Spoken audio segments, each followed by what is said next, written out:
છે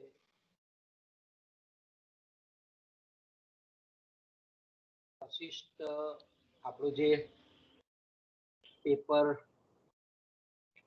7A છે 7A જે છે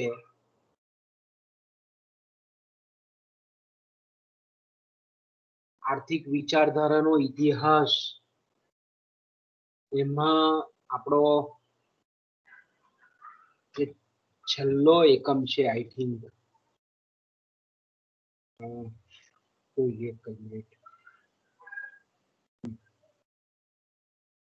તો છેલ્લો જે એકમ છે આપણો એ છે પ્રશિષ્ટ અર્થશાસ્ત્રીઓની વિચારધારા. ઓકે, તો આપણે જાણીએ છીએ તે પ્રમાણે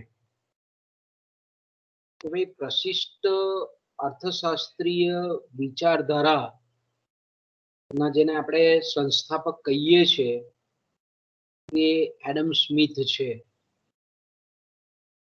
કારણ કે આપણે જાણીએ છીએ તે પ્રમાણે કે એડમ સ્મિથે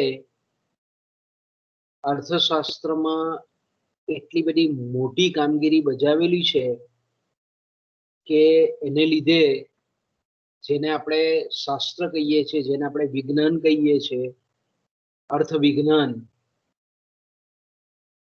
એટલે અર્થશાસ્ત્રનો એને પાયો નાખેલો છે.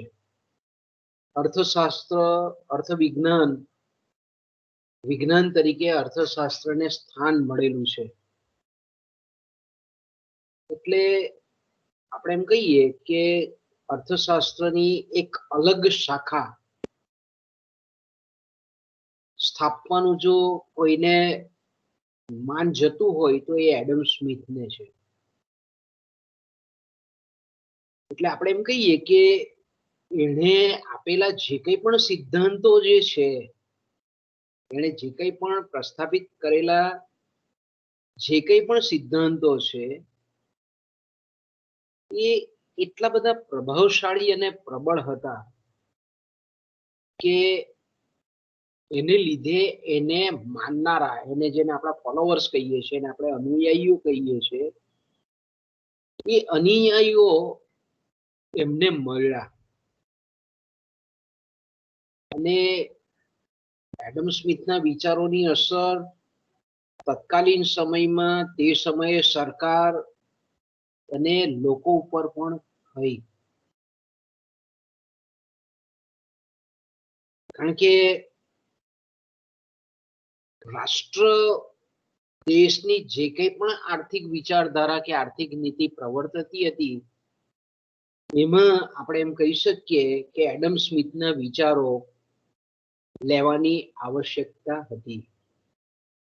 કારણ કે એડમ સ્મિથ પહેલાના જે વિચારો છે તે આપણે જોઈ ગયા છે કે ભાઈ પ્રાચીન સમયના આર્થિક વિચારો, પછી રોમન સામ્રાજ્યના આર્થિક વિચારો, મધ્યકાલીન આર્થિક વિચારો, વ્યાપારવાદી વિચારધારા, પ્રકૃતિવાદી વિચારધારા જેને આપણે ફિઝિયોક્રેટ્સ કહીએ છીએ. તો આ બધા જે વિચારો હતા તેમાં આપણને સાતત્ય જોવા નહીં મળતું હતું. છૂટા છવાયા હતા, અલગ અલગ જગ્યાએ અલગ અલગ માધ્યમોમાં પ્રદર્શિત થયેલા વિચારો હતા. પણ આપણે જાણીએ છીએ તે પ્રમાણે એડમ સ્મિથે જ્યારથી પોતાનું પુસ્તક લખ્યું ત્યારથી આપણે એમ કહીએ કે અર્થશાસ્ત્રમાં એક નવીન વિચાર પ્રણાલીની શરૂઆત થઈ. એમાં અર્થશાસ્ત્રના જે મુખ્ય પાસાઓ છે બધા જ પાસાઓને એડમ સ્મિથે આવરી લીધેલા આપણને જોવા મળે છે. આપણે એમ કહી શકીએ કે એનું જે વિચારસરણી હતી આર્થિક વિચારધારા એ કેવી હતી, વ્યાપક હતી અને વૈજ્ઞાનિક હતી. વૈજ્ઞાનિક દ્રષ્ટિકોણ એના વિચારોમાં હતો. એટલા માટે આપણે એમ કહીએ છીએ કે એને માટે શબ્દ વપરાય છે પ્રશિષ્ટ અર્થશાસ્ત્ર.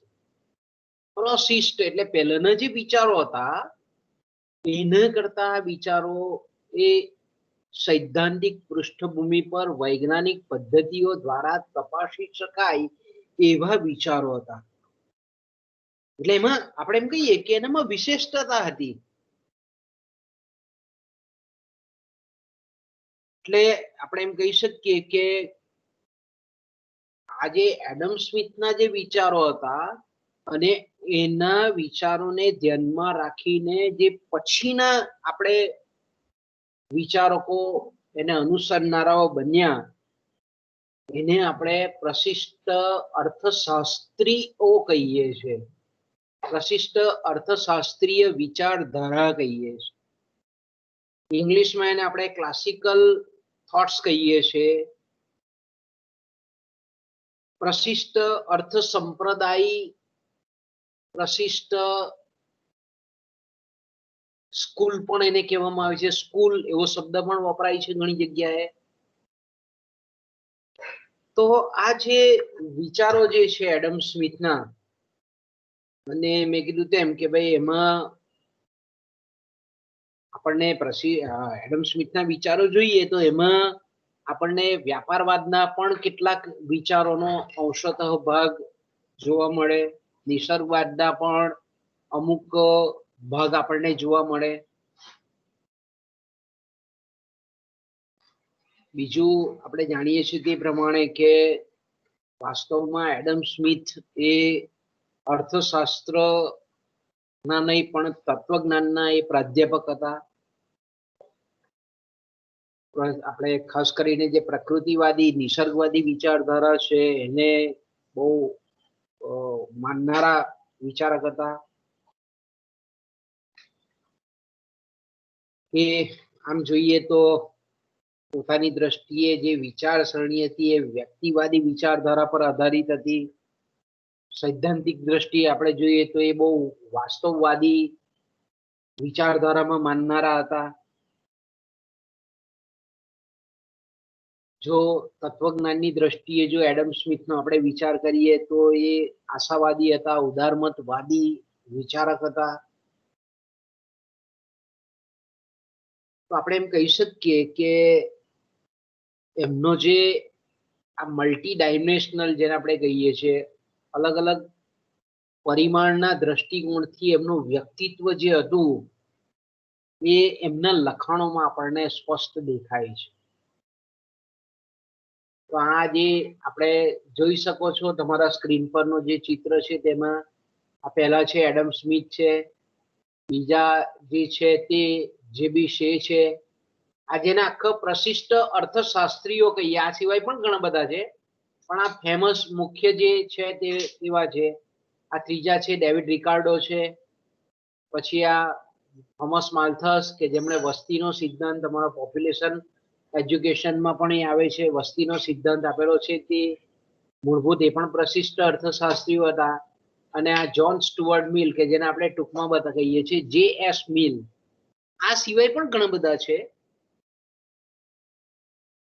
તો આપણે જાણીએ છીએ તે પ્રમાણે કે આ જે એડમ સ્મિથ છે અને એડમ સ્મિથને આપણે પ્રશિષ્ટ અર્થશાસ્ત્રીઓની જે વિચારધારા છે એના પ્રણેતા વિચારક કહીએ છીએ.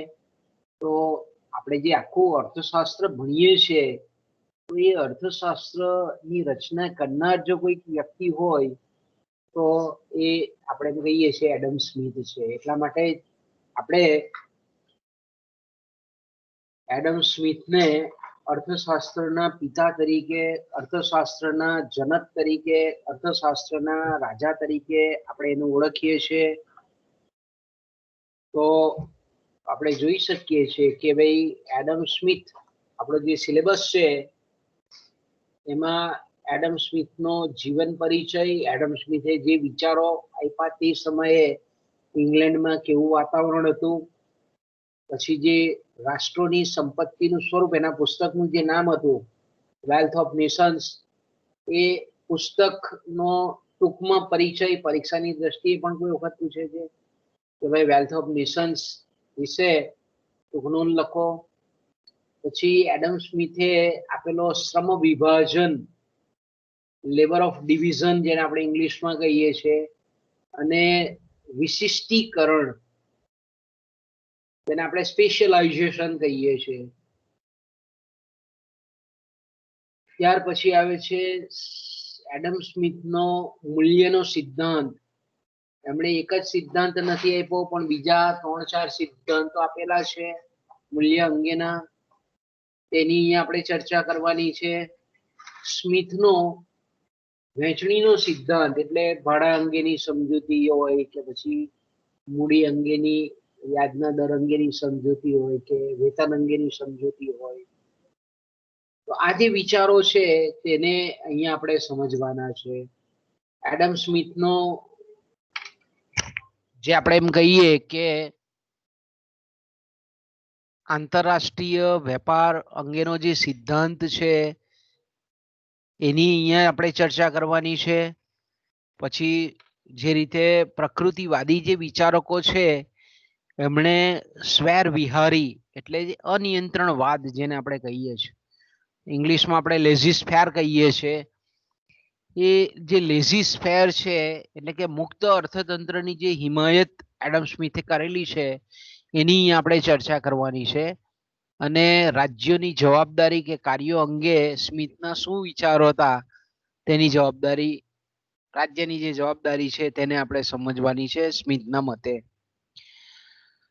પછી આપણે રાષ્ટ્રીય અર્થવિધાન, જેને આપણે જાહેર અર્થવિધાન કહીએ છીએ, જેને આપણે પબ્લિક ફાઇનાન્સ કહીએ છીએ, અને સ્મિથના જે કર અંગેના જે સિદ્ધાંતો છે એની આપણે સમજ મેળવવાની છે. પછી સ્મિથ અને જે પ્રકૃતિવાદીઓ છે, એટલે પ્રકૃતિવાદી જે વિચારકો છે એની સ્મિથ પર કેવી અસર થયેલી છે તે. એ જ રીતે વાણિજ્યવાદી જે વિચારકો છે એની સ્મિથ પર કેવી અસર થઈ છે તેની આપણે સમજૂતી મેળવવાની છે. પછી સ્મિથના વિચારોનો જે ઓલ ઓવર પ્રભાવ આર્થિક નીતિ પર છે કે અર્થતંત્રની જે અલગ અલગ સંસ્થાઓ છે, બજાર અંગે છે, આંતરરાષ્ટ્રીય વેપાર અંગે છે, એનો વિચારોનો પ્રભાવ તત્કાલીન સમયમાં અને ત્યાર પછીના સમયગાળામાં કેવો થયેલો છે એની સમજૂતી પણ આપણે મેળવવાની છે.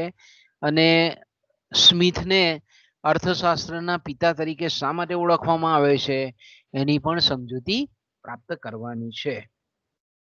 તો આપણે જાણીએ છીએ તે પ્રમાણે કે આપણો આર્થિક વિચારધારાનો જે ઇતિહાસ છે એમાં આપણે જે શરૂઆત કરીએ છીએ એ મેં કીધું તેમ કે ભાઈ ખાસ કરીને એના જીવન પરિચયથી આપણે એની શરૂઆત કરીએ છીએ. બરાબર, એટલે ખાસ કરીને મેં કીધું તેમ કે ભાઈ અર્થશાસ્ત્રના જનક તરીકે જે ગણના પામેલા વ્યક્તિ, મહાન અર્થશાસ્ત્રી એવા એડમ સ્મિથનો જન્મ 1723માં ઇંગ્લેન્ડનું જે સ્કોટલેન્ડ છે એ સ્કોટલેન્ડનું જે કિરકેલ્ડી નામનું સ્થળ છે ત્યાં એનો જન્મ થયેલો હતો. અને એમનું જે જન્મ સ્થળ છે તે 1723માં એક દરિયાઈ બંદર તરીકે ઓળખાતું હતું. અને એ જે કિરકેલ્ડી છે તે વખતનું ઇન્ડસ્ટ્રીયલ આખું ટાઉન હતું, ઔદ્યોગિક નગર હતું. એમના પિતા એ તે વખતે આપણે એમ કહીએ કે એ શહેરના કસ્ટમ અધિકારી હતા. અને એનો જે એના પિતા છે તો એ બહુ આપણે એમ કહીએ કે બહુ ઝડપ, આપણે એમ કહીએ કે એનો જન્મ પહેલા જે લગભગ મૃત્યુ પામેલા હતા. અને સમગ્ર જેને આપણે એમ કહીએ ને કે એડમ સ્મિથની ઉછેરની જવાબદારી એના માતા પર આવી પડેલી હતી. અને 1784માં એની મધરનું, એની માતાનું, કે જે એને એકલા હાથે ઉછેરેલા હતા, એની માતાનું અવસાન થયું. તો આપણે એમ કહીએ કે સ્મિથનો જે 14 વર્ષની ઉંમરે, જેને આપણે યંગ સ્મિથ કહીએ છીએ, યુવાન સ્મિથ કહીએ છીએ, એ 14 વર્ષની ઉંમરે ગ્લાસગો યુનિવર્સિટી, જેને આપણે ગ્લાસગો કોલેજ પણ કહી શકીએ, તેમાં અભ્યાસ માટે જોડાયા 14 વર્ષની ઉંમરે. અને ત્યાર પછી આપણે એમ કહીએ કે 1723 જન્મ એટલે 37 એ ગ્લાસગોમાં જોડાયા 1737 પછી 40 વર્ષની ઉંમરે આપણે એમ કહીએ, ખરા 40 વર્ષની ઉંમરે નહીં પણ 1740 ખાસ કરીને ઓક્સફોર્ડ યુનિવર્સિટી એટલી બધી તે વખતે નામાંકિત ની હતી.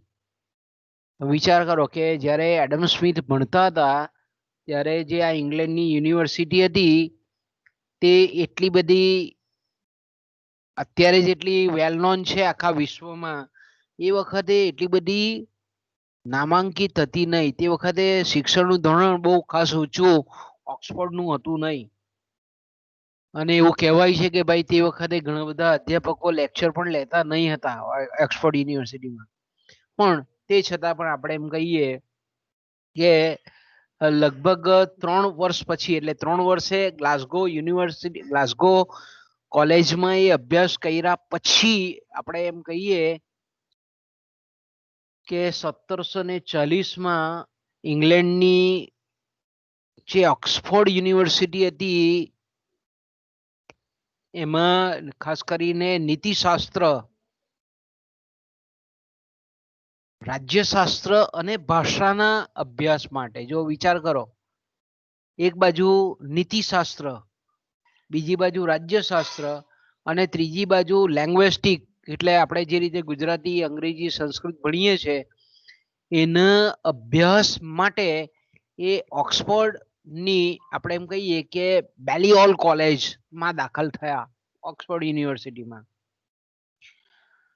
તમે વિચાર કરો કે ઓક્સફોર્ડમાં 1740 જોડાયા પછી 1751 પાછી જ્યાં એમણે મૂળ માતૃ જે સંસ્થા હતી ગ્લાસગો યુનિવર્સિટી એમાં એ તર્કશાસ્ત્ર એટલે લોજિક જેને આપણે કહીએ છીએ એ લોજિકના અધ્યાપક તરીકે એ કાર્યરત બન્યા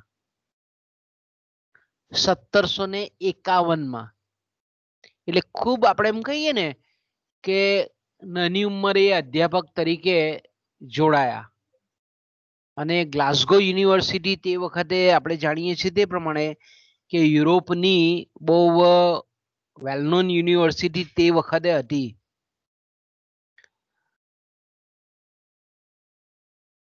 તે વખતે ગ્લાસગોમાં એમણે ઘણા બધા એવા લેક્ચર્સ આપેલા હતા. એડિનબર્ગ ત્યાંનું બહુ ફેમસ સ્થળ છે. એ એડિનબર્ગમાં પણ ઘણા બધા વ્યાખ્યાનો એમણે આપેલા હતા. 1751 ખાસ કરીને આપણે એમ કહીએ કે 1751 મોરલ ફિલોસોફી ના ચેરપર્સન તરીકે એમની નિમણૂક થઈ. એટલે મુખ્ય જે આપણે એમ કહીએ ને કે પ્રમુખ જેવું સ્થાન તે વખતે એડમ સ્મિથને 1751 ગ્લાસગો યુનિવર્સિટીમાં પ્રાપ્ત થયું.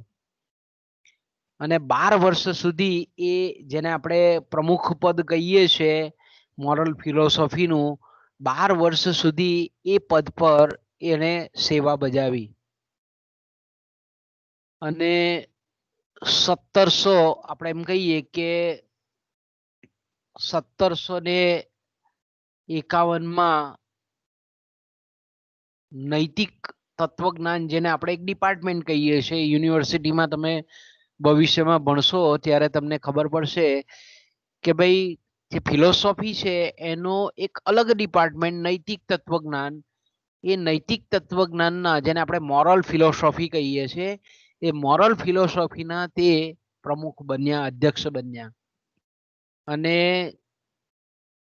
તે વખતે આપણે એમ કહીએ કે નીતિશાસ્ત્ર, ધર્મશાસ્ત્ર, રાજ્યશાસ્ત્ર આવા બધાનો અભ્યાસ તે વખતે કરવામાં આવતો હતો.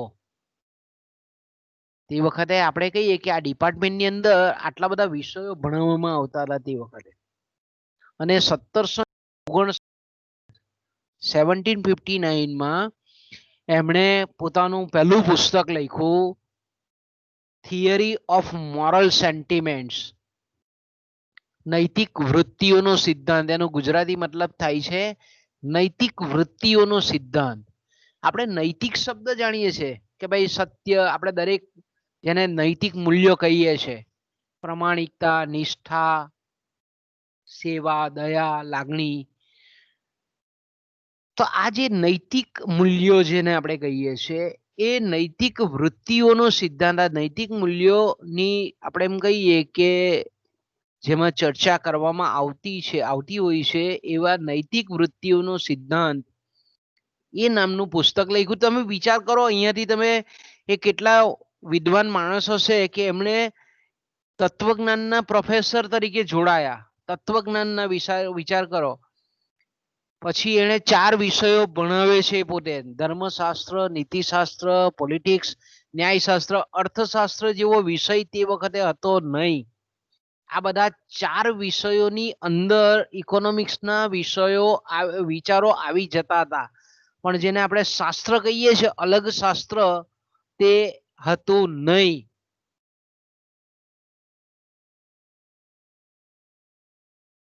તો આપણે એમ કહીએ કે 1759માં મેં કીધું તેમ કે એમનું જે થિયરી ઓફ મોરલ સેન્ટિમેન્ટ, નૈતિક વૃત્તિઓનો સિદ્ધાંત નામનું પુસ્તક લખ્યું.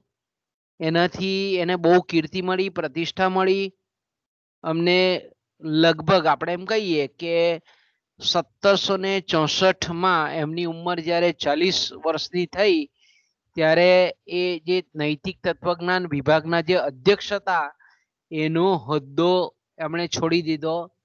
અને આપણે એમ કહીએ કે એ યુનિવર્સિટીની જે નોકરી છે તે તત્કાલીન સમયમાં 40 વર્ષની ઉંમરે એમણે છોડી દીધી. પછી તે વખતે આપણે જાણીએ છીએ તે પ્રમાણે કે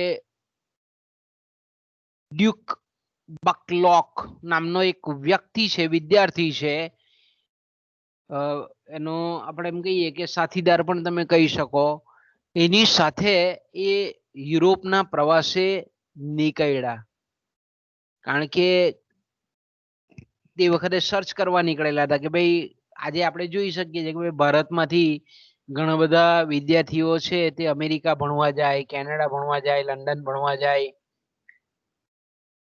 યુરોપના ઘણા બધા ફ્રાન્સ જાય, જર્મની જાય. તો આજે આપણે એમ કહીએ કે ભારતમાંથી વિદેશ, આપણે સંપન્ન લોકો છે તે જે રીતે વિદેશમાં ભણવા જાય, તે વખતે એડમ સ્મિથના વખતમાં પણ એવું હતું કે જે નોબેલો હતા, ગવર્નર્સ હતા, જે આપણે એમ કહીએ કે ઉમરાવો હતા, જાગીરદારો હતા, એમના છોકરાઓ ઇંગ્લેન્ડમાં અભ્યાસ નહીં કરતા હતા.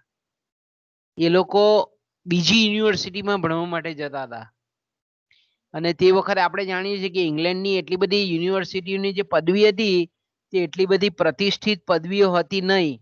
એટલે સ્વિટ્ઝરલેન્ડ છે કે ફ્રાન્સ છે એવા બધા દેશોમાં ઇંગ્લેન્ડના વિદ્યાર્થીઓ ભણવા જતા હતા. અને મેં કીધું તેમ કે 1764માં એડમ સ્મિથે એ ગ્લાસગો યુનિવર્સિટીની જોબ છોડી, નોકરી છોડી દીધી પ્રોફેસર તરીકે ને વિભાગીય અધ્યક્ષ તરીકેની. એ નોકરી છોડી અને જે ડ્યુક બકલોગ કરીને એક વ્યક્તિ હતા તેની સાથે યુરોપના પ્રવાસે નીકળ્યા. અને મેં કીધું તેમ કે ભાઈ એની સાથે જ્યારે પ્રવાસે નીકળ્યા ત્યારે એને એક પગારદાર કર્મચારી સાથે ડ્યુક બકલોગની સાથે જવાનું હતું. તો યુનિવર્સિટીનો જે એનો પગાર હતો એના કરતા અહીંયાનું પગારનું ધોરણ ઘણું બધું ઊંચું હતું. પણ એનો ફાયદો એ હતો કે યુરોપના અન્ય દેશો, હવે તમે વિચાર કરો કે 1723 એટલે તે વખતે અત્યારના જેટલા આપણે વાહન વ્યવહારના સાધનો હતા નહીં. તે વખતે આપણે જાણીએ છીએ કે ડેવલપમેન્ટ એટલું બધું, ઉદ્યોગો પણ માંડ પગલી હતા, તો પાપા પગલી કરતા હતા. તો તે સમયે આપણે એમ કહી શકીએ કે યુરોપનો પ્રવાસ જવો એટલે આપણે અત્યારે જેટલું ઈઝી માનીએ છીએ કે ભાઈ ચાલો પ્લેન પકડું ને 10 કલાકમાં અહીંયાથી ભારતથી ઇંગ્લેન્ડ ચાલ્યા જઈએ, તેવું તત્કાલીન સમયમાં હતું નહીં. એટલા બધા વાહન વ્યવહારના ઝડપી સાધનો તે વખતે વિકસેલા હતા નહીં. છતાં પણ આપણે એમ કહીએ કે તે વખતે એડમ સ્મિથ અને ડ્યુકની સાથે જે લોકો યુરોપના પ્રવાસે નીકળેલા હતા ત્યાં યુરોપના અગત્યના જે વખતે વિદ્યાધામો કહેવાતા હતા, બરાબર. પહેલા આપણે જાણીએ તે પ્રમાણે કે નાલંદા છે, તક્ષશિલા છે, વલ્લભી છે, આવી વિદ્યાપીઠો જે રીતે જાણીતી હતી તે વખતે યુરોપમાં પણ અમુક વિદ્યાધામો કે જેને સંસ્કાર ધામો તરીકે ઓળખવામાં આવતા હતા એ જીનીવા, તોલોઝ અને પેરિસ માં કેટલાક તે વખતના જેને આપણે એમ કહીએ ને કે ફ્રાન્સ અને સ્વિટ્ઝરલેન્ડના જે આવા સ્થળો હતા કે તે વખતે બહુ વેલ નોન હતા, જગ વિખ્યાત હતા. તો ત્યાં એ કેટલોક સમય ડ્યુકબેકની સાથે રોકાયા અને ફ્રાન્સમાં આપણે જોઈએ છીએ તે પ્રમાણે કે ફ્રાન્સના તે વખતના જે ફિઝિયોક્રેટ્સ હતા, કારણ કે પ્રકૃતિવાદી જે વિચારકો છે તે આખો સમગ્ર 18મી સદીનો ગાળો અને એ વખતે મેં કીધું તેમ કે આ 1740માં આપણે 1764માં જ્યારે યુરોપના પ્રવાસે નીકળ્યા તે વખતે રોબર્ટ જેક તુર્ગો અને ફ્રાન્સવા ક્વેઝેન કે જેને આપણે કેવેના શબ્દ તમારી બુકમાં લખેલો છે, આ બે વ્યક્તિઓની સાથે એક ખૂબ સરસ એની સાથે સમય ગાળવાનો સમય મળ્યો એને એડમ સ્મિથને તે દરમિયાન. તો આપણે એમ કહીએ કે આ પ્રકૃતિવાદી વિચારકો હતા તેના સાથેના સંસર્ગને લીધે આપણે જોઈ શકીએ છીએ કે એડમ સ્મિથના વિચારોમાં આ ફિઝિયોક્રેટોના, પ્રકૃતિવાદીઓના, નિસર્ગવાદીઓના વિચારો બરાબર એની વિચારોની છાપ એડમ સ્મિથના વિચારોમાં આપણને પડેલી જોઈ શકીએ છીએ.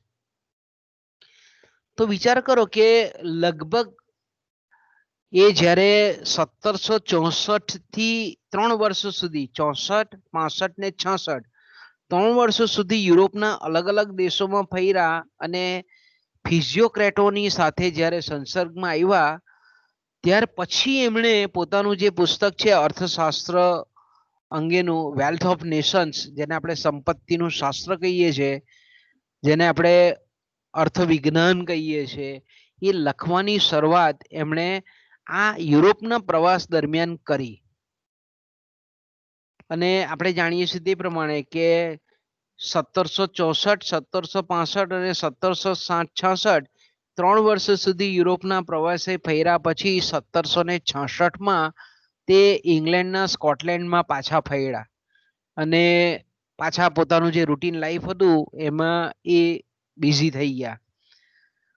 1773માં જો વિચાર કરો કે 64 થી 73 કેટલા વર્ષ એને પુસ્તક લખતા થયા. 1773માં એમણે આ અર્થશાસ્ત્રનું, જેને આપણે શાસ્ત્ર કહી શકીએ, જેને આપણે વિજ્ઞાન કહી શકીએ, એવું પહેલું પુસ્તક એણે 1773માં પૂરું કર્યું. આગળ જે એણે લખેલું હતું નૈતિક વૃત્તિઓનો સિદ્ધાંત, એ તત્વજ્ઞાન પર આધારિત હતું, એ ફિલોસોફી પર હતું. પણ આ પુસ્તક એવું હતું કે જે ટોટલી જેને આપણે અર્થશાસ્ત્ર કહી શકીએ, જેને આપણે આર્થિક વિજ્ઞાન કહી શકીએ, એવું પુસ્તક આ વેલ્થ ઓફ નેશન્સ હતું. 1773માં એ પુસ્તક એણે પૂરું કર્યું. 1776માં એ પ્રસિદ્ધ કર્યું.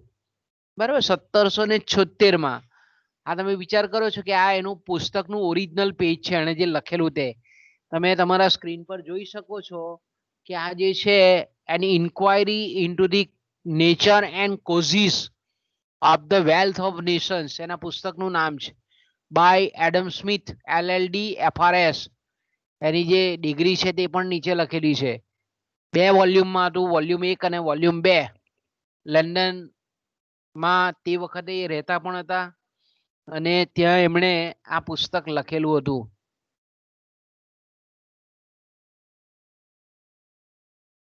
તો 1776માં પુસ્તક લખેલું હતું. તમને પરીક્ષામાં ટૂંકા પ્રશ્નમાં પૂછાય પણ છે કે એડમ સ્મિથે લખેલા પુસ્તકનું પૂરું નામ લખો. તો તમારે આખું લખવું પડે, an inquiry into the nature and causes of wealth of nations. અથવા ગુજરાતીમાં જો તમારે લખવું હોય તો એ રીતે લખી શકાય કે સંપત્તિના આપણે એમ કહીએ કે વેલ્થ એટલે સંપત્તિ, ઓફ નેશન્સ એટલે રાષ્ટ્રોની સંપત્તિના સ્વરૂપ અને કારણોની તપાસ. ગુજરાતીમાં તમારે લખવું હોય તો આ રીતે તમે એના પુસ્તકનું નામ લખી શકો. અને મેં કીધું તેમ કે આ પુસ્તક લખ્યું ત્યારે જેને આપણે નિસર્ગવાદીઓ કહીએ છીએ એ નિસર્ગવાદીઓનું જ્યારે આ પુસ્તક લખીને જ્યારે પ્રસિદ્ધ કર્યું ત્યારે એણે જાહેરમાં ઋણ કબૂલ કરેલું હતું અને એવું પણ કીધેલું હતું કે જો ક્વેઝન એટલે કે કેવેને જો જીવતા હોત તો આ પુસ્તક એના નામે એ અર્પણ કરી દેત. એટલા બધા એનાથી પ્રભાવિત હતા. વિચાર કરો કે ભાઈ જ્યારે આ 1776 પુસ્તક તૈયાર કર્યું ત્યારે જો એ જીવિત હોત તો ખરેખર એડમ સ્મિથે આ વેલ્થ ઓફ નેશન્સ નામનો જે એનું પુસ્તક છે, ગ્રંથ છે, એ ક્વેઝનને અથવા કેવેને જેને આપણે કહીએ છીએ એને સોંપી દીધો હોત. કારણ કે સામાન્ય રીતે આપણે જાણીએ છીએ તે પ્રમાણે કે ક્વેઝનના જે વિચારો હતા એની બહુ ઊંડી છાપ એના મગજ પર પડેલી હતી.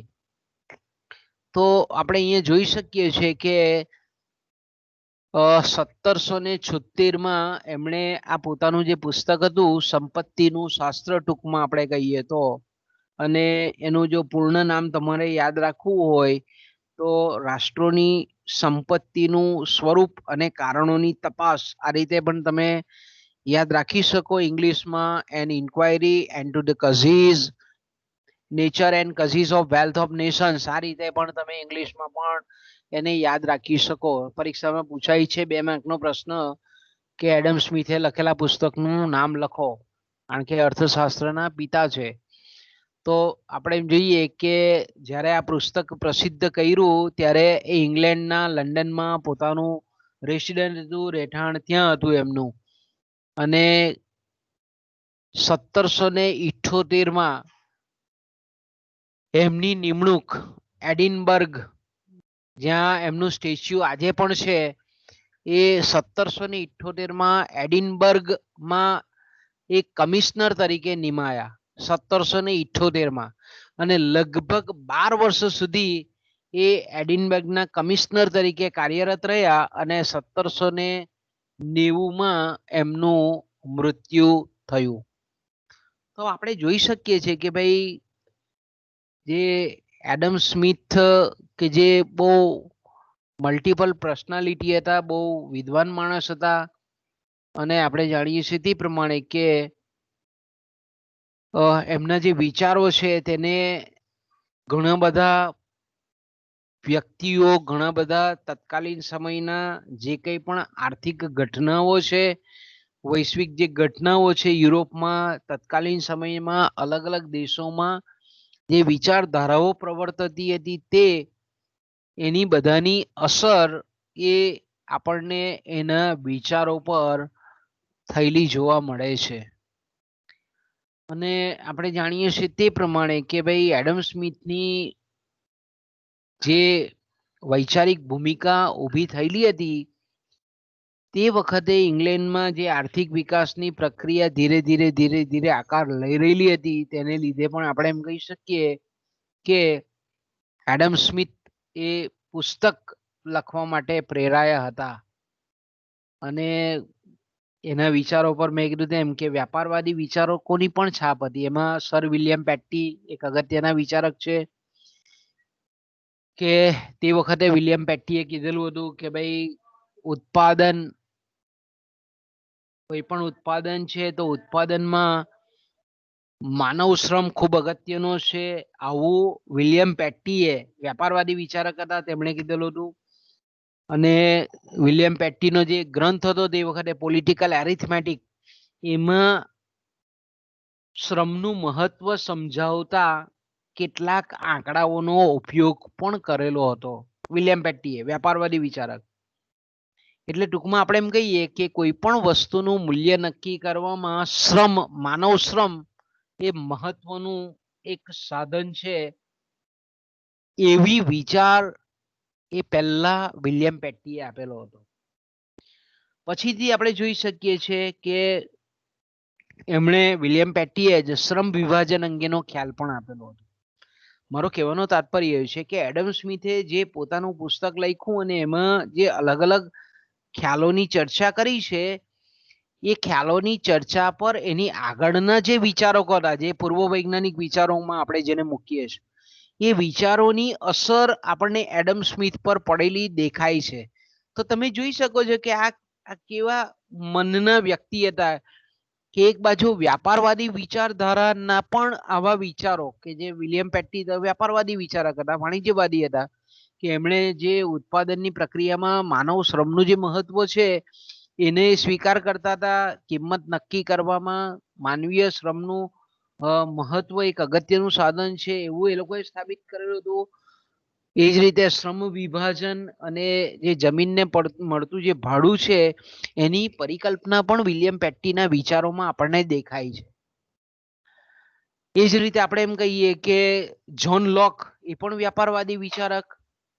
જ્હોન લોક એ એવા વ્યાપારવાદી વિચારક છે, આપણે જાણીએ છીએ તે પ્રમાણે કે એ જ્હોન લોકે પણ એવું તે વખતે કીધેલું કે નાણાંનો પુરવઠો અથવા ચલણનું પ્રમાણ એ વસ્તુની કિંમત પર, મૂલ્ય પર અસર કરે છે. વસ્તુની કિંમત નક્કી થાય છે તો તેમાં આપણે એમ કહીએ કે નાણાંનો પુરવઠો એક મહત્વનું પરિબળ છે એવું જ્હોન લોકે કીધેલું હતું. એ વ્યાપારવાદી વિચારક હતા, કારણ કે વ્યાપારવાદ એ પ્રશિષ્ટ કરતા આગળનો વિચારોનો યુગ છે. તો પુરવઠો અને તૃષ્ટિગુણ એના ઉપર વસ્તુની કિંમત આધારિત હોય છે. અને આપણે એમ કહી શકીએ કે પૈસા જે નાણાંનું મૂલ્ય છે એ ખાસ કરીને એ રીતે નક્કી થાય છે એવું જ્હોન લોકે તે વખતે કીધેલું હતું. પણ મેં કીધું ને કે વ્યાપારવાદી વિચારો કેવા હતા? છૂટાછવાયા હતા, અલગ અલગ જગ્યાએ અલગ અલગ સંદર્ભે આપેલા વિચારો હતા. તો આપણે એમ કહી શકીએ કે વ્યાપારવાદી જે વિચારધારા હતી તે આપણે આગળ જોઈ ગયા તે પ્રમાણે કે ભાઈ વ્યાપાર ને નિયંત્રણમાં ઘણા બધા અંકુશો હતા, નિકાસને છૂટ હતી, આયાત પર પ્રતિબંધ હતો. તો આવા નિયંત્રણો કાઢી નાખવા માટે ઇંગ્લેન્ડના જ એક વિચારક હતા સર ડડલી નોર્થ, કે જેમણે આ વ્યાપારવાદી નિયંત્રણોને દૂર કરવા, જો હું એટલા માટે કહું છું કે આ બધાની અસર એ સ્મિથના માનસ પર પડેલી છે. અને સ્મિથના જે કંઈ પણ વિચારો છે તે આગળના વિચારોનો પ્રભાવ કંઈક અંશે છે એમ હું કહેવા માંગુ છું. એટલે વેપાર થવો જોઈએ પણ નિયંત્રણાત્મક વેપારની, અંકુશાત્મક વેપારની, વેપાર મુક્ત રીતે થવો જોઈએ એવું આપણે કહીએ કે ખુલ્લા વ્યાપારનો ખ્યાલ એ ડડલી નોર્થ નામના વિચારકે આપેલો છે, અર્થશાસ્ત્રી આપેલો છે. તો એને પણ એની આ બધા કેવા છે? એની આગળના વિચારકો છે. બીજું ડડલી નોર્થ એવું પણ કહેતા હતા કે આર્થિક દ્રષ્ટિએ આખું વિશ્વ એક ઘટક હોવું જોઈએ. વેપારની દ્રષ્ટિએ એક સ્થાનિક વેપારની, આંતરિક વેપારની, પણ આંતરરાષ્ટ્રીય વેપાર હોવો જોઈએ. એટલે વેપારની દ્રષ્ટિએ એક આખું વિશ્વ છે તે એક ઘટક હોવું જોઈએ, એક યુનિટ હોવું જોઈએ. બીજું આપણે કહીએ છીએ તે પ્રમાણે કે ડડલી નોર્થ બી બહુ વિદ્વાન વિચારક હતા, કે ભાઈ એવું કહેતા હતા કે જમીન જે છે અગત્યનું એક સાધન છે અને જમીનના વપરાશ બદલ એને ભાડું પ્રાપ્ત થાય છે. અને મૂડીનો જો વપરાશ કરવો હોય ઉત્પાદકીય પ્રવૃત્તિમાં તો મૂડી પર વ્યાજ આપવું પડે. વ્યાજનો સ્વીકાર એ ડડલી નોર્થ કરે છે. અને વ્યાજ ઉપર કોઈ પણ જાતના સરકારી નિયંત્રણો હોવા જોઈએ નહીં. તો ધીરે ધીરે ધીરે તમે જોઈ શકો છો કે આવા છૂટાછવાયા વિચારોની અસર એ એડમ સ્મિથના વિચાર પર કેવી રીતે થઈ એ આપણે અહીંયા જોઈ શકીએ છીએ. એની આગળના વિચારક છે ડડલી નોર્થ. જમીનમાં જ સંપત્તિનો ઉદ્ગમ છે. જમીન એટલે ખેતી. તો ડડલી નોર્થ એવું પણ કહેતા, આપણે એમ કહીએ કે રિચાર્ડ કેન્ટિલોન તે વખતના, કે ભાઈ જમીનમાં એટલે કે ખેતીમાં જ સંપત્તિનો ઉદ્ભવ છે, ઉદ્ગમ છે, અને શ્રમ એ અગત્યનું ઉત્પાદનનું સાધન છે. આવો જે વિચાર હતો એ એની આગળના વિચારક રિચાર્ડ કેન્ટિલોનનો હતો. અને રિચાર્ડ કેન્ટિલોને આપણે કીધું તે પ્રમાણે કે કિંમતી ધાતુમાં વિનિમય ઊભો કરવાની તાકાત હોય છે. કિંમતી ધાતુ એટલે નાણું. બીજા અર્થમાં આપણે એમ કહીએ, રિચાર્ડ કેન્ટિલોન શું કહેવા માંગતા હતા કે નાણું અથવા તો કિંમતી ધાતુઓ એક એવી વસ્તુ છે કે જેમાં વિનિમય નિર્માણ કરવાની તાકાત છે. વિનિમય નિર્માણ એ કિંમતી ધાતુને પરિણામ સ્વરૂપ થાય છે, માટે તે ખર્ચ અને કિંમતમાં વધારો કરાવે છે અને એનું પરિણામ સંપત્તિના વિસ્તરણમાં છે, કારણ કે વ્યાપારવાદી વિચારક છે રિચર્ડ કેન્ટિલોન.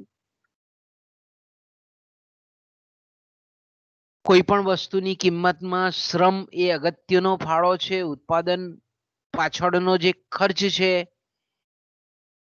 એ ઉત્પાદન પાછળનો ખર્ચ એ વસ્તુની કિંમત નક્કી કરાવે છે. માંગ અને પુરવઠો એ કિંમતના બે મહત્વના અંગ છે. અલગ અલગ વ્યવસાયોમાં કારીગરોનું વેતન અલગ અલગ હોય છે. આવો વેતનનો સિદ્ધાંત પણ રિચાર્ડ કેન્ટિલોને આપેલો હતો. જો આગળના વિચારો છે, એડમ સ્મિથને જેને આપણે અર્થશાસ્ત્રના પિતા કહીએ છીએ, એ પહેલાના વિચારો છે, પણ આ બધા જે વિચારો છે એનું આબેહૂબ સંકલન અને ખૂબ વૈજ્ઞાનિક ઢબે એની પ્રસ્તુતિ એ એડમ સ્મિથે કરેલી છે. એટલા માટે એને આપણે અર્થશાસ્ત્રના પિતા તરીકે કહીએ. આ લોકો છૂટાછવાયા વિચાર કરીને પતી જાય છે, ત્યારે અટકી જાય છે. ત્યારે એડમ સ્મિથે એ વિચારોને આખા વૈજ્ઞાનિક દ્રષ્ટિકોણથી એને આપણે એમ કહીએ કે મૂકવાનો પ્રયત્ન કર્યો. એટલે આપણે એમ કહી શકીએ કે આવા જે વિચારો છે, અને એમાં મેં કીધું એમ કે પ્રકૃતિવાદી હોય, વ્યાપારવાદી હોય, કે પછી આપણે કોઈક નવીન રાજપુરુષના વિચાર હોય, એણે અર્થશાસ્ત્રના વિકાસમાં પરોક્ષ રીતે ફાળો આપેલો છે. તો આ રીતે આજે એના આગળના મેં કીધું તેમ કે વ્યાપારવાદી વિચારકો અને જે પ્રકૃતિવાદી વિચારકો છે એનું ખૂબ આબેહૂબ સંકલન આપણને એડમ સ્મિથના વિચારોમાં થયેલું જોવા મળે છે. તો આપણે જાણીએ છીએ તે પ્રમાણે કે એડમ સ્મિથ એક પ્રખર વિદ્વાન વ્યક્તિ હતા. અલગ અલગ શાસ્ત્રોનું ખૂબ ઊંડું નોલેજ હતું. સ્વચ્છ એકદમ એમનો જે વિચારધારા નેચર હતો તે કોઈ પણ જાતના છળ કપટ વગરનો સ્વચ્છ હતો, કોમળ પ્રકૃતિના હતા. અને મેં કીધું તેમ કે ભાઈ તે વખતે જ્યારે એડમ સ્મિથની આપણે વાત કરીએ છીએ 18મી સદીનો ઉત્તરાર્ધ, તો તે સમયે અર્થશાસ્ત્ર જેવો અલગ વિષય હતો નહીં. યુનિવર્સિટી જે અભ્યાસો થતા હતા તે વખતે એ નીતિશાસ્ત્ર, ધર્મશાસ્ત્ર અને પોલિટિક્સ એટલે કે રાજ્યશાસ્ત્રના વિષયોને વધારે ભાર આપવામાં આવતો હતો. અર્થશાસ્ત્ર એમાં સંમિલિત હતું. આર્થિક વિચારો એ રાજ્યશાસ્ત્રના વિચારોની અંદર એ સંકલિત હતા. પણ મેં કીધું તેમ કે એડમ સ્મિથ એક ચિંતનશીલ વ્યક્તિ હતા, ચિંતક હતા. એટલે આવા જે આર્થિક પાસું ધરાવતા જે વિચારો છે એ વિચારો ને વૈજ્ઞાનિક સ્વરૂપમાં મૂકવાનો ખૂબ સરસ પ્રયાસ એ એડમ સ્મિથે કરેલો, અને એમાં એમને ખરેખર આપણે એમ કહીએ કે સફળતા મળેલી છે. તો મેં કીધું તેમ કે ભાઈ એડમ સ્મિથ નું સમયનું જો વાતાવરણની આપણે વાત કરીએ, ઇંગ્લેન્ડમાં કઈ રીતનું વાતાવરણ હતું, એટલે એ વાતાવરણની જે થોડીક વાત કરી લઈએ આપણે, તો ચોક્કસ આપણને ખબર પડે કે સ્મિથના જે વિચારો હતા આર્થિક બાબતો અંગેના, એ શા માટે એવા વિચારો હતા. તો કે ભાઈ સ્મિથના સમયમાં ઇંગ્લેન્ડ નું જે વાતાવરણ હતું, કારણ કે સ્કોટલેન્ડ ઇંગ્લેન્ડનો જ ભાગ હતો, અને લંડનમાં એમનું રેસિડેન્ટ હતું, ઘર હતું એમનું. તો તે વખતે આપણે એમ કહીએ કે 1776માં કે જ્યારે એમ તો મેં કીધું તેમ કે 1764માં એમણે પુસ્તક લખવાની શરૂઆત કરેલી, 1773માં પૂરું થયું અને 76માં એનું પબ્લિકેશન થયું. તો 76માં આપણે એમ કહીએ 1776માં એમનું જે આ પુસ્તક પ્રસિદ્ધ થયું, ત્યારે આપણે એમ કહી નહીં શકીએ કે ઇંગ્લેન્ડ તે વખતે ઇન્ડસ્ટ્રીયલ કન્ટ્રી હતો. તે વખતે પણ મુખ્ય આજીવિકાનું ક્ષેત્ર એ ખેતી ક્ષેત્ર જ હતું, પ્રાથમિક ક્ષેત્ર ખેતી જ હતું. ઉદ્યોગો એકદમ પાપા પગલી કરતા હતા. ઔદ્યોગિક ક્રાંતિમાં આપણે એમ કહીએ કે એની શરૂઆત 1760 થયેલી હતી, છતાં પણ 1776 એટલે 16 વર્ષ વીતી ગયા હોવા છતાં ઇંગ્લેન્ડ એ ઔદ્યોગિક દેશ તરીકે જાણીતો હતો નહીં. એડમ સ્મિથનું જ્યારે પુસ્તક પબ્લિશ થયું ત્યારે તે વખતે પણ ઇંગ્લેન્ડ એક ખેતી પ્રધાન દેશ જ હતો. તો આપણે એમ કહી શકીએ કે અત્યારે જેને આપણે ફેક્ટરી સિસ્ટમ કહીએ છીએ, તો તે વખતે એડમ સ્મિથના વખતમાં એણે જ્યારે 1776માં બુક પબ્લિશ કર્યું ત્યારે આવી ફેક્ટરી સિસ્ટમ શરૂ થવાની બહુ વાર હતી.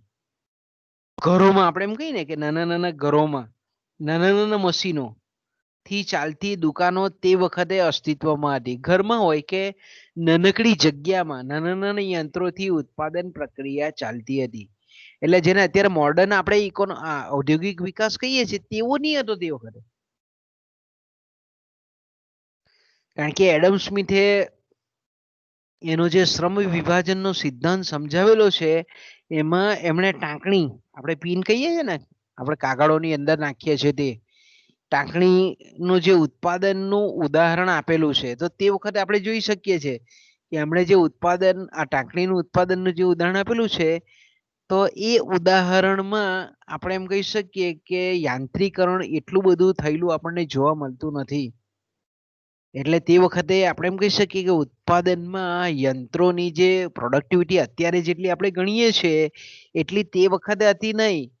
પણ ખાસ કરીને એ ટાંકણીના ઉત્પાદનમાં જે શ્રમ વિભાજનનો ખ્યાલ છુપાયેલો હતો એમાં એડમ સ્મિથનું જે મહત્વનું પ્રદાન છે તે એ છે કે ભાઈ અલગ અલગ ઉત્પાદનની પ્રક્રિયાઓના જે તબક્કાઓ છે એમાં જ્યારે આપણે એમ કહી શકીએ કે અલગ અલગ તબક્કાઓ પર જ્યારે અલગ અલગ શ્રમિકોને મૂકવામાં આવે તો આપણે એમ કહીએ કે શ્રમ વિભાજન થાય છે અને પરિણામ સ્વરૂપ જે શ્રમિકને અલગ અલગ વિશિષ્ટકૃત તબક્કા પર મૂકવામાં આવે છે તો તેને લીધે એની કામ કરવાની કુશળતામાં, કૌશલ્યમાં વધારો થાય છે.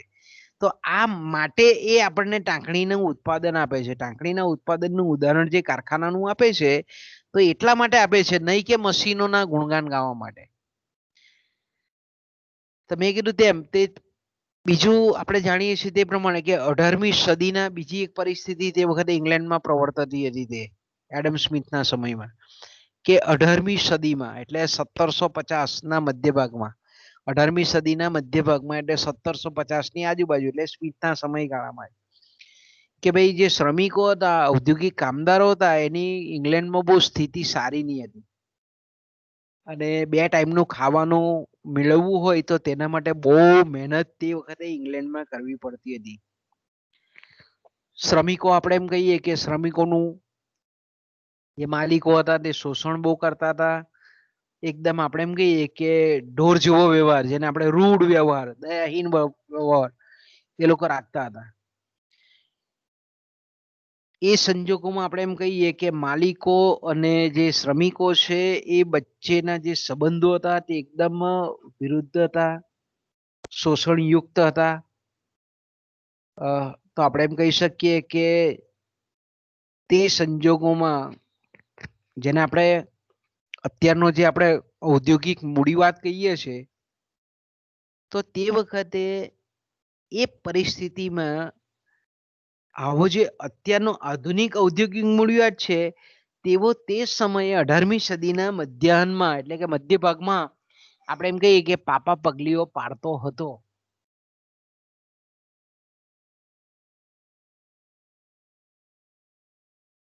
એટલે બહુ ધીમી ગતિ આપણે એમ કહીએ ને કે ઔદ્યોગિકરણ થયેલું હતું. ધીરી ગતિ, એકદમ ધીમી ગતિ અને નાના નાના એકદમ જેને આપણે કારખાનો પણ નહીં કહી શકીએ એવા એકમોમાં તે વખતે ઉત્પાદન હાથ ધરાતું હતું. પણ આપણે એમ કહી શકીએ કે તે વખતે એટલે કે 18મી સદીના મધ્ય ભાગમાં ઇંગ્લેન્ડમાં એક ટાઈપનું આપણે એમ કહીએ કે ભવિષ્ય ભાકી શકાય એવું હતું કે ભાઈ ધીરે ધીરે ધીરે ધીરે ઔદ્યોગિકરણ ઝડપી બનશે ખરું. એટલે ઔદ્યોગિકરણ માટેનું આખું વાતાવરણ સર્જાઈ ગયેલું હતું ખરું કે ભાઈ ભવિષ્યમાં ઇંગ્લેન્ડ જબરજસ્ત ઔદ્યોગિક વિકાસ કરશે ઉદ્યોગોમાં યાંત્રીકરણ થશે, રોજગારીમાં ફેરફાર થશે, આવું એક જાતનું પરિવર્તન માટેનો માહોલ ઊભો થઈ ગયેલો હતો. બીજું પેરેલલ આપણે એમ કહીએ છીએ કે ઇંગ્લેન્ડમાં ખેતી ક્ષેત્રમાં પણ એક અગત્યની ઘટનાઓ બનતી હતી એડમ સ્મિથના સમયમાં, કે જેને આપણે એન્ક્લોઝર મુવમેન્ટ કહીએ છીએ. એન્ક્લોઝર મુવમેન્ટ એટલે શું? તો કે ભાઈ મોટા મોટા જે જામીનદારો છે, સામંતો છે, તે લોકો શું કરે, નાના નાના જે આપણે કહીએ કે નાના નાના કદમાં જે જમીનો છે એને ખરીદી લે અને પછી એનું મોટો એક એકમ બનાવે ખેતી ક્ષેત્રનો. એટલે દાખલા તરીકે આપણે જોઈએ છે ને કે ભાઈ આજે વ્યક્તિ પાસે 2 એકર જમીન હોય, બીજી વ્યક્તિ પાસે, ભાઈ નામની વ્યક્તિ પાસે 4 એકર જમીન હોય. તો આવા નાના નાના ટુકડા જમીનના અત્યારે આપણે જોઈ શકીએ છીએ. ભારતની વાત કરીએ તો કે ભાઈ આપણા દેશની આ લાક્ષણિકતા છે કે ભાઈ જમીનના મોટા નથી આપણે એકમો છે, મોટા આપણે પટ્ટા જોઈએ જમીનના તેવા નથી આપણને જોવા. પણ તે વખતે ઇંગ્લેન્ડમાં આવું થતું હતું કે જે જાગીરદારો હતા તે આવા નાના નાના ટુકડાઓ ખરીદીને પોતાની જે જાગીરો છે તેનું વિસ્તરણ કરતા હતા. તો તેને આપણે એન્ક્લોઝર મુવમેન્ટ કહેવામાં આવે છે. તો આવી તે વખતે ઇંગ્લેન્ડમાં ચાલતી હતી અને એને લીધે શું થયું કે ભાઈ એક જ વ્યક્તિ પાસે બહુ મોટી જમીન, જો વિશાળ જમીન આવે તો એ વિશાળ જમીન પર એ યંત્રનો ઉપયોગ કરી શકે, મોટા કદના એકમનો લાભ લઈ શકે, અલગ અલગ ઉત્પાદન પદ્ધતિનો ઉપયોગ કરી શકે, ખેત ઉત્પાદન પદ્ધતિનો ઉપયોગ કરી શકે, સિંચાઈની વ્યવસ્થા ઊભી કરી શકે. તો એનું પરિણામ શું હતું તે વખતે એન્ક્લોઝર મુવમેન્ટને લીધે? ઇંગ્લેન્ડના ખેતી ક્ષેત્રનું જે ઉત્પાદન હતું એમાં ઘણો બધો વધારો થતો હતો. બીજું મેં કીધું તેમ કે ભાઈ ઘણા બધા ઇંગ્લેન્ડના જે ખેડૂતો છે તે ખાસ કરીને ઇંગ્લેન્ડના અને ફ્રાન્સના, જર્મનીના આ બધા જે ખેડૂતો છે તે એકબીજાના પરસ્પરના સંયોગને લીધે, એકબીજાના પરસ્પર આપણે એમ કહીએ કે એકબીજાના વિચારોના આદાન પ્રદાન થવાને લીધે ખેતી ક્ષેત્રે ઘણા બધા પ્રયોગો શરૂ થયા. અને ત્રીજી જે બાબત હતી ઇંગ્લેન્ડમાં તે વખતે કે ઇંગ્લેન્ડ ભૌગોલિક રીતે દેશ બહુ નાનો છે, પણ તે વખતે આપણે એમ કહીએ કે ઇંગ્લેન્ડની જે વસ્તી છે એ ખૂબ ઝડપથી વધતી જતી હતી. એટલે વસ્તી વધતી હતી એટલે રોજગારીની તકો પૂરી પાડવા માટે કોઈક નવીન આર્થિક વિચાર, જેને આપણે કહીએ કે નવીન જે દ્રષ્ટિબિંદુ છે. કૃષિ ક્ષેત્ર આપણે જાણીએ છીએ કે એટલું બધું રોજગારી નહીં આપતે, પણ ઔદ્યોગિક ક્ષેત્ર છે તે ટૂંકા ગાળામાં આપણે એમ કહી શકીએ કે રોજગારી બહુ મોટા પાયા પર ઊભી કરી શકે. તો આવા સંજોગોમાં આપણે એમ કહીએ કે ઇંગ્લેન્ડની વસ્તી વધતી હતી, રોજગારીની તકોમાં વધારો થઈ શકે એટલા માટે એક નાવીન્ય દ્રષ્ટિપૂર્ણ આર્થિક દ્રષ્ટિબિંદુની આવશ્યકતા ઊભી થયેલી હતી. બીજું ઇંગ્લેન્ડમાં ખાસ કરીને મેં કીધું તેમ કે ઇંગ્લેન્ડમાં સંસ્થાનવાદી વિચારધારા હતી, કોલોની સિસ્ટમ હતી. ઇંગ્લેન્ડના જે વેપારી કંપનીઓ છે, ઈસ્ટ ઇન્ડિયા કંપની ને બીજી પેઢીઓ છે, તે આપણે જાણીએ છીએ તે પ્રમાણે કે એ લોકો એશિયાના અને આફ્રિકાના દેશોમાં પોતાના સંસ્થાનો વિકસાવેલા હતા. એટલે તે વખતે આપણે કહીએ કે ઇંગ્લેન્ડનો આંતરરાષ્ટ્રીય વેપાર હતો તે પણ ખૂબ વધેલો હતો. તે વખતે આપણે એમ કહીએ કે ઇંગ્લેન્ડમાં ખાસ કરીને ગ્લાસગોમાં વહાણ બનાવવાનો ઉદ્યોગ પણ વિકસેલો હતો. નવા એટલે ધીરે ધીરે જો તમે એડમ સ્મિથની સામે જે આખું બાહ્ય ઇંગ્લેન્ડનું ચિત્ર હતું, આર્થિક ચિત્ર, તે આપણને આના પરથી સ્પષ્ટ થાય છે. અને એડમ સ્મિથ તે વખતે ગ્લાસગો યુનિવર્સિટીમાં અધ્યાપનનું કાર્ય એમણે કર્યું હતું. અને તે વખતે ગ્લાસગોમાં આપણે એમ કહીએ કે અગત્યનું એક દરિયાઈ બંદર હતું અને નવા ઇન્ડસ્ટ્રીઓ, નવા ઉદ્યોગો તે વખતે ગ્લાસગોમાં સ્થપાતા હતા. તો આ બધા જ વિકાસની સ્મિથના ચિંતનશીલ સ્વભાવ પર, જે સ્વચ્છ પ્રકૃતિ ધરાવતા નેચર પર એની અસર ઊંડી પડી. અને તે વખતે મેં કીધું કે ગ્લાસગોમાં સ્ટીમર બનાવવાનો ઉદ્યોગ, વહાણ બનાવવાનો ઉદ્યોગ તે વખતે સ્થપાયેલો હતો અને ધીરે ધીરે વિકસતો હતો. એને પરિણામ સ્વરૂપ આપણે આગળ પણ જોઈ ગયા તે પ્રમાણે વ્યાપારવાદી વિચારકો મહદઅંશે ઇંગ્લેન્ડના હતા. અને તે સમયે કારણ કે એડમ સ્મિથ પહેલાનો વિચાર એટલે તરત તો કોઈ પણ અર્થતંત્રમાં જાય નહીં, એટલે વિદેશ વેપાર એ એડમ સ્મિથના વખતમાં પણ ઇંગ્લેન્ડનો વિદેશ વેપાર વધતો હતો. અને સાથે સાથે બીજું પેરેલલ એ પણ થતું હતું કે ઇંગ્લેન્ડનું જે આંતરિક અર્થતંત્ર છે એમાં માળખાગત સુવિધાઓ વધતી હતી, રસ્તાઓ બનતા હતા.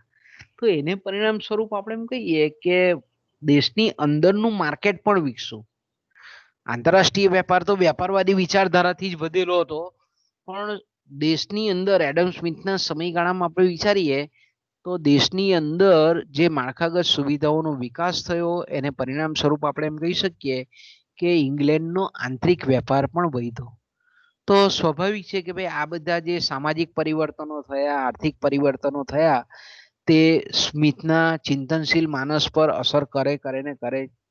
અને ખાસ કરીને આપણે એમ કહીએ કે આ બધા જે સામાજિક અને આર્થિક પરિવર્તનો જે થયા એને એ બધા બનાવોથી, એ પરિવર્તનોથી સ્મિથ એટલા બધા ઇમ્પ્રેસ થઈ ગયેલા હતા. કારણ કે સ્મિથ તે વખતે આપણે જાણીએ છીએ તે પ્રમાણે કે તર્કશાસ્ત્રનું માનસ હતું, તર્કશાસ્ત્ર તત્વજ્ઞાનના એ અધ્યાપક હતા.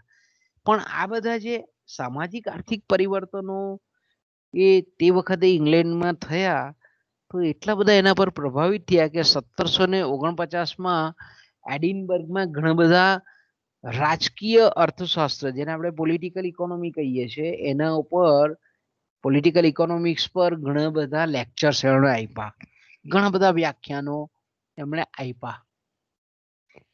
તો આપણે એમ કહી શકીએ તો બાળકો અહીંયાથી આપણે અટકવું પડશે ને, તમારો લેક્ચર હશે ને મેડમનો?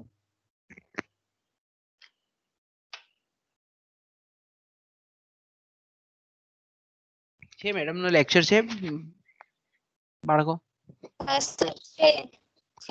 હા, તો આપણે અહીંયાથી અટકીએ.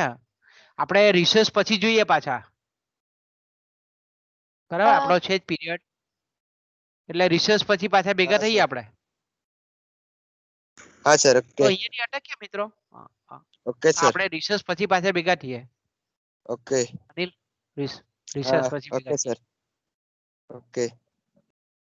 ઓકે ઓકે ચાલો.